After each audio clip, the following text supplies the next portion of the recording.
थे। और अतीक अहमद से और अशरफ से जब बातचीत मीडिया कर्मियों ने करनी शुरू की, आपने जब करनी शुरू की, तो उसके बाद उन्होंने टारगेट किया और पहले से वो तैयार थे, उनके पास वेपन भी थे और उन्होंने तुरंत जो है मारा। और जो आपने पूछा मोटिव, तो मोटिव सिर्फ मारना था और वो तब तक उन्होंने गोलियां चलाई और मुझे लगता है कि लगभग 22 राउंड अगर गोलियां चली हैं तो वो मारने का ही मोटिव था और वो मोटिव साफ है। और उस वारदात को अंजाम देने के बाद सबसे बड़ी बात है कि उसके बाद वो आगे गए हैं और भागे नहीं है और उन्होंने नारेबाजी की है और खुद आत्मसमर्पण किया है। लेकिन सबसे बड़ी बात है कि जिस पुलिस पर जिम्मेदारी थी वो पुलिस जो है वो ब्लैंक हो गई एक तरह से, वो एक तरह से घबरा गई और वो पीछे गई, वो आपने देखा भी था। और उसके बाद वो पुलिस बाद में आई और उन्होंने जब सरेंडर किया तो उसको पकड़ा गया और तमाम 3 अलग अलग जगहों पर रखकर अब आरोपियों से पूछताछ की जा रही है। लेकिन जो ये सिचुएशन थी वो अपने आप में बिल्कुल ऐसी सिचुएशन थी, वो कभी कभी ऐसी घटनाएं होती हैं जब ऐसी स्थिति, ऐसी सिचुएशन आती है तो अपने आप में समझना काफी मुश्किल हो जाता है, क्योंकि आप खुद वहां पर मौजूद थे और जैसे हमारे कैमरा पर्सन बता रहे हैं कि उनको थोड़ी देर के लिए कुछ समझ में ही नहीं आया कि क्या कुछ हो गया, क्योंकि वो ऐसा मूवमेंट था जब पुलिसकर्मी भी अपनी जान बचा रहे थे, वो भाग गए। तो ऐसे में अंदाजा लगाया जा सकता है कि एक मीडिया कर्मी जो इसके लिए बिल्कुल तैयार नहीं था, उसकी क्या मनोदशा हो सकती है, क्या वो सोच सकता है। और गोलियों की तड़तड़ाहट, बिल्कुल जिस तरह की गोलियों गोलियों गोलियों की वहां पर तड़तड़ाहट हुई, उससे जो है आदमी को एक तरह से खौफ हुआ, मन में डर हुआ और कुछ थोड़ी देर के लिए किसी की समझ में यहाँ पर कुछ भी नहीं आ रहा था कि ये क्या हो गया। लेकिन बाद में जब देखा गया कि यहीं पर अतीक अहमद और अशरफ यहाँ पर पड़े हुए हैं और जब स्थितियों को देखा गया, जब हमलावर यहाँ से किनारे गए, तब जाकर ये समझ में आया कि अब बहुत कुछ हो चुका है यहाँ पर।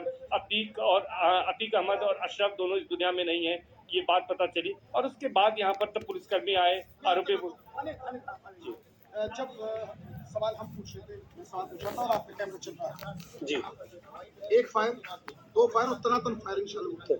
तनातन फायरिंग होते बिल्कुल एकदम से ब्लैंक हो गया था।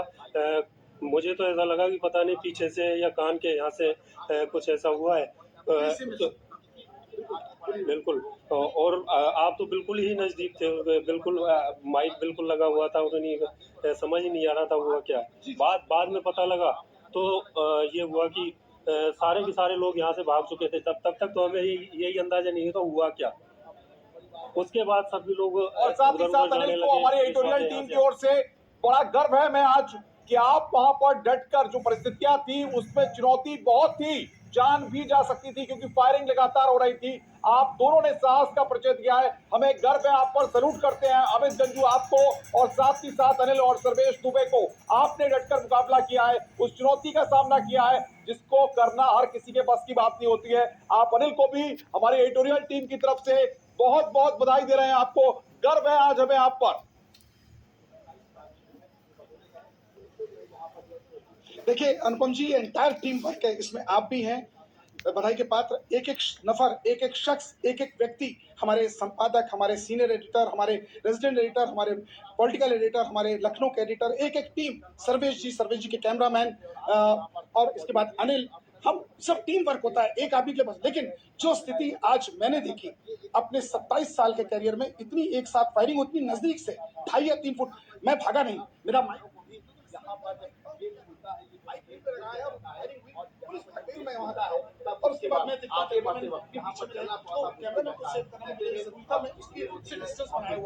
और इसके साथ हम लोग पूरी कैमरा ऑपरेट करते रहे, मैं अपनी बात बोलता रहा। सर्वेश को जब सूचना लगी तो मुझे लगता है 3 या 4 या 5 मिनट मैक्सिमम होगा, सर्वेश दुबे जी भी इसी के आसपास यही रहे होंगे और इनके कैमरामैन ने भी बड़ा किया, तो कई विजुअल्स को इन्होंने ऐसे किया। लेकिन ये अपने लाइफ में नंबर प्लेट बदली गई थी। सबसे पहले ये बड़ी खबर हम आपको बता रहे हैं, बाइक पर सवार होकर आए थे तीनों और यहाँ पर बड़ी खबर, हत्या के फौरन हाथ उठाकर सरेंडर किया। हत्या के बाद हमलावरों की बाइक का नंबर, जो आगे का नंबर था वो दूसरा